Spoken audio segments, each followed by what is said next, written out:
నల్గొండ జిల్లా తుంగతుర్తి సభలో సీఎం రేవంత్ రెడ్డి తన స్థాయిని మరిచి మాట్లాడి ప్రజల్లో అభాసుపాలయ్యారని ఎమ్మెల్సీ కోటిరెడ్డి విమర్శించారు. రాష్ట్రానికి ముఖ్యమంత్రిని చేసి కాంగ్రెస్ పార్టీ కూడా తన స్థాయిని తగ్గించుకుందని అన్నారు.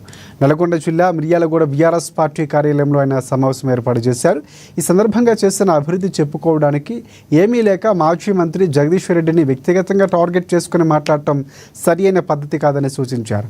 ఇప్పటికైనా రేవంత్ రెడ్డి చిల్లర మాటలు, చిల్లర రాజకీయాలు పక్కన పెట్టి ముఖ్యమంత్రిగా ఉండకపోతే ప్రజలు పక్కన పెట్టే పరిస్థితి వస్తుందని హెచ్చరించారు.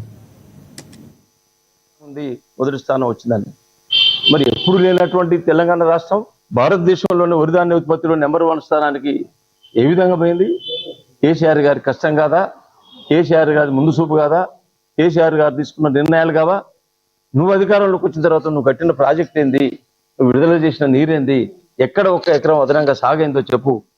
భారతదేశంలోని వరిధాన్య ఉత్పత్తులు తెలంగాణ రాష్ట్రం మొదటి స్థానం అంటే ఆ గొప్పతనం కేసీఆర్ గారిది కానీ మీది కాదనేటువంటి విషయాన్ని ఒకసారి గుర్తుంచుకోవాల్సినటువంటి అవసరం ఉంది.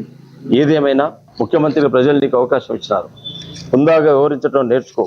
సరైనటువంటిది కాదు ముఖ్యమంత్రి స్థానానికి. వ్యక్తిగత విమర్శలు అంతకన్నా సరైనటువంటిది కాదు.